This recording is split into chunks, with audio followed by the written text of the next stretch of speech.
आज हम एक ऐसे ट्रेडिंग कॉन्सेप्ट के बारे में जानने वाले हैं जिसे अगर आप सीख जाते हैं तो आपकी ट्रेडिंग स्टाइल हमेशा हमेशा के लिए बदल जाएगी।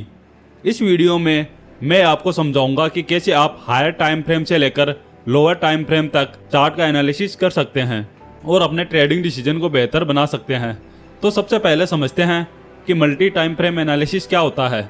यह एनालिसिस का एक तरीका है जिसमें आप पहले हायर टाइम फ्रेम का एनालिसिस करते हैं और फिर धीरे धीरे लोअर टाइम फ्रेम तक आते हैं। इस प्रोसेस में आपको 3 महत्वपूर्ण टाइम फ्रेम की जरूरत होती है। पहला time frame direction time frame होता है, जिसका उपयोग आप मार्केट की दिशा को समझने के लिए करते हैं।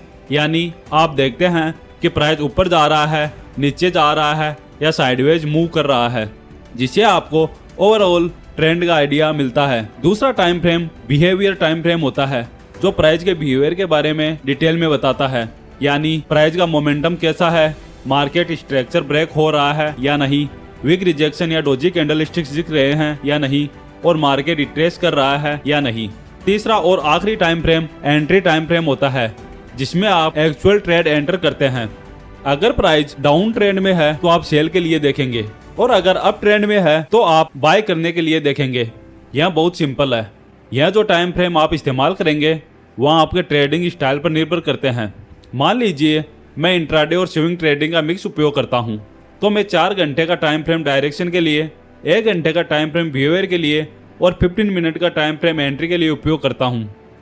लेकिन अगर आप स्कैल्पर हैं तो आपके लिए यह टाइम फ्रेम अलग होंगे। आप 1 घंटे को डायरेक्शन के लिए, 15 मिनट को बिहेवियर के लिए और 5 मिनट टाइम फ्रेम को एंट्री के लिए इस्तेमाल करेंगे।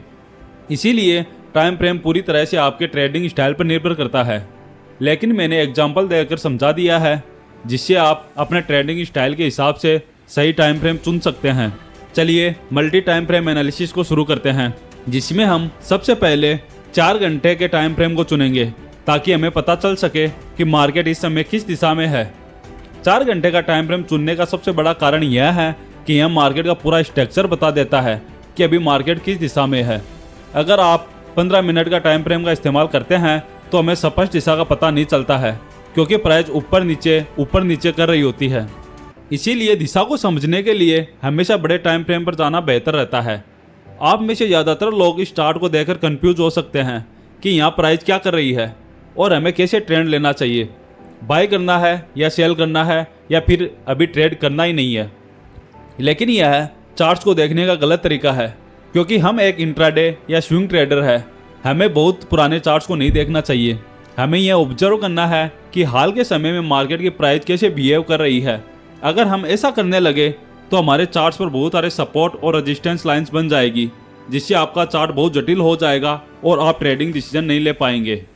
सोचिए, अगर आपके चार्ट्स पर इतनी सारी लाइंस हो तो आप कैसे समझेंगे कि इस समय प्राइस क्या कर रही है। 4 घंटे के टाइम फ्रेम में हमारा चार्ट बिल्कुल स्ट्रॉन्ग अप ट्रेंड में दिखाई दे रहा है और इस समय प्राइस कंसोलिडेशन कर रही है। इस कंसोलिडेशन जोन का सबसे पहले हम हाई मार्क करेंगे और फिर कंसोलिडेशन जोन का लो मार्क करेंगे।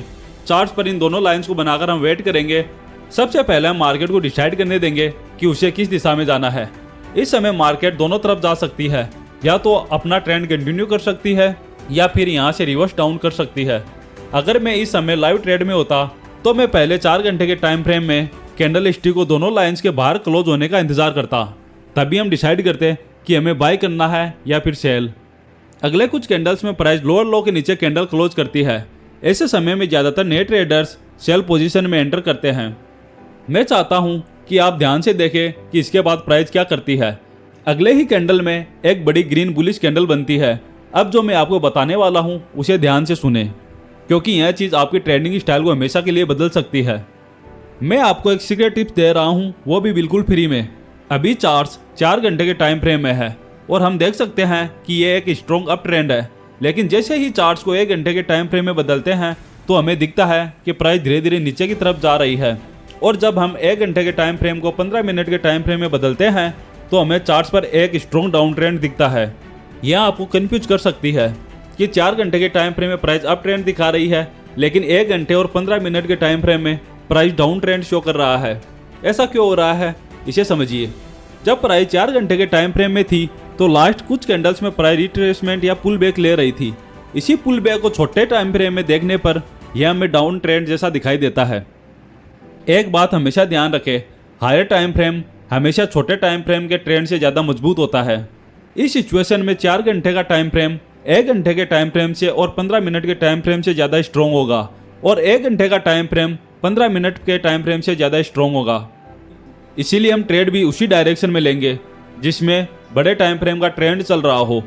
चूँकि 4 घंटे के टाइम फ्रेम का ट्रेंड अप ट्रेंड है, इसलिए हम बाय पोजीशन बनाने वाले हैं। अभी चार्ट्स 15 मिनट के टाइम फ्रेम में है और इस चार्ट्स में हमें तुरंत बाय ट्रेड में एंट्री नहीं करनी है, क्योंकि प्राइस का मोमेंटम अभी भी डाउन साइड की तरफ ही है। पहले हम वेट करेंगे कि प्राइस 15 मिनट के टाइम फ्रेम में बेरिश या बुलिश ट्रेंड में शिफ्ट हो जाए, तभी हम बाय पोजीशन में एंट्री करेंगे। अभी तक प्राइस हमें कोई सिग्नल नहीं दे रही है कि वह बुलिश होने वाली है, इसीलिए हम अभी भी इंतजार करेंगे। प्राइस इस लेवल को रीटेस्ट करने आती है, लेकिन पूरी तरह ब्रेक नहीं कर पाती और फिर से नीचे चली जाती है। ऐसा दोबारा होता है, जिससे हमें पता चलता है कि प्राइस अभी साइडवेज हो चुकी है। इस समय बाय पोजीशन में एंट्री करने के लिए जरूरी है कि प्राइस इस लेवल के ऊपर क्लोज होकर अप ट्रेंड का स्ट्रक्चर बनाए। अगर हम प्राइस को 1 घंटे के टाइम फ्रेम में बदलते हैं तो हम देख सकते हैं कि अभी हमें कोई भी बुलिश सिग्नल चार्ट पर देखने को नहीं मिला है, जिससे हम बाय पोजीशन बना सके। अगले कुछ कैंडल्स में प्राइस स्विंग लो तक आती है और उस पर्टिकुलर लेवल से एक स्ट्रॉन्ग रिजेक्शन लेकर ऊपर की तरफ बढ़ जाती है, जिससे एक बिग ग्रीन बुलिश कैंडल बनती है। प्राइस ने ट्रेंड लाइन को ब्रेक कर दिया है, लेकिन हमें 1 घंटे के टाइम फ्रेम पर ट्रेड एंट्री नहीं करनी है, इसीलिए हम अपने चार्ट्स को 15 मिनट के टाइम फ्रेम में बदल रहे हैं। अब हम कह सकते हैं कि मोमेंटम डाउन ट्रेंड से अप ट्रेंड की तरफ शिफ्ट हो चुका है और इस समय 15 मिनट के टाइम फ्रेम में मोमेंटम अप है, 1 घंटे के टाइम फ्रेम में भी मोमेंटम अप है और आखिरकार 4 घंटे के टाइम फ्रेम में भी मोमेंटम अप है। जब इन तीनों टाइम फ्रेम में मोमेंटम एक ही दिशा में होता है, तब समझो कि आपका सेटअप बनकर तैयार हो चुका है और यह कोई जादू से कम नहीं है। हमेशा याद रखें, कभी भी जल्दबाजी में ट्रेड नहीं करना चाहिए। हमें तब तक इंतजार करना चाहिए जब तक तीनों टाइम फ्रेम में प्राइस एक ही दिशा में ना हो जाए। अब हम बाय पोजीशन में एंट्री करते हैं ठीक इस ग्रीन कैंडल की क्लोजिंग पर, जिसमें हमारा स्टॉप लॉस ट्रेंड लाइन के थोड़ा नीचे होगा। इस ट्रेड में हमारा टारगेट लेवल 4 घंटे के टाइम फ्रेम में स्विंग हाई तक होने वाला है, क्योंकि प्राइस ने इसी लेवल से डाउन ट्रेंड की ओर शिफ्ट होना शुरू किया था। इसे आप सप्लाई जोन या रेजिस्टेंस एरिया भी कह सकते हैं। अगर आप टारगेट सेट करने में कंफ्यूज हो रहे हैं तो मैं आपको एक टिप देता हूँ। ट्रेड में एंट्री करने से पहले आपको चार्ट के लेफ्ट साइड पर ध्यान देना चाहिए और देखना चाहिए कि स्विंग कौन कौन से लेवल पर है। जैसे कि लास्ट टाइम यह एक स्विंग आई है और इससे पहले एक स्विंग आई है, तो हम इस समय 2 टारगेट रख सकते हैं। लेकिन क्योंकि बड़े टाइम फ्रेम में ट्रेंड स्ट्रॉन्ग है, इसीलिए स्विंग हाई का टारगेट ज़्यादा सही रहेगा। और देखो, प्राइस बिना समय बर्बाद किए अपने टारगेट तक चला गया। अब मैं आपको एक और तरीका बताता हूँ कि कैसे इस ट्रेड में एंट्री करनी है। टाइम फ्रेम को 15 मिनट से 1 घंटे में शिफ्ट करते हैं। अब प्राइस अपने हाई के आसपास है और अगर आप यहाँ बाय पोजीशन में एंट्री करते हैं तो आपका स्टॉप लॉस काफ़ी नीचे रखना पड़ेगा, जिससे आपको रिस्क टू रिवॉर्ड रेशियो खराब हो जाएगा। इसलिए हमें तुरंत ट्रेड में एंट्री नहीं करनी है, बल्कि प्राइस को इस लेवल तक पहले रिट्रेस्ट होने देना चाहिए। प्राइस रेड कैंडल बनाते हुए नीचे आती है और इस लेवल को टच करती है, लेकिन आप तुरंत यहाँ पर एंट्री नहीं ले सकते। अगर आप यहाँ एंट्री लेते हैं तो आप बस अनुमान लगा रहे हैं कि प्राइस ऊपर जाएगा, लेकिन प्राइस बहुत अनिश्चित होता है। चाहे कितना भी महत्वपूर्ण लेवल क्यों ना हो, वह कभी भी ब्रेक हो सकता है या फिर इस लेवल को रिस्पेक्ट नहीं कर सकता है। इसीलिए हम इंतजार करते हैं कि मार्केट पहले कंफर्म हो जाए कि वह किस दिशा में जाने वाली है, उसके बाद ही हम ट्रेड एंट्री करेंगे। अगर आप अपनी इच्छा के अनुसार ट्रेड करेंगे तो यह खतरनाक तरीका हो सकता है। कभी भी मार्केट में सर्वाइव नहीं कर सकते हैं, चाहे आपके पास कितना भी कैपिटल क्यों ना हो। अधिकतम 1 सप्ताह लगेगा और आपका कैपिटल डूब जाएगा। इसलिए हमेशा कंफर्मेशन का वेट करना चाहिए। अब प्राइस को 15 मिनट के टाइम फ्रेम पर शिफ्ट करते हैं।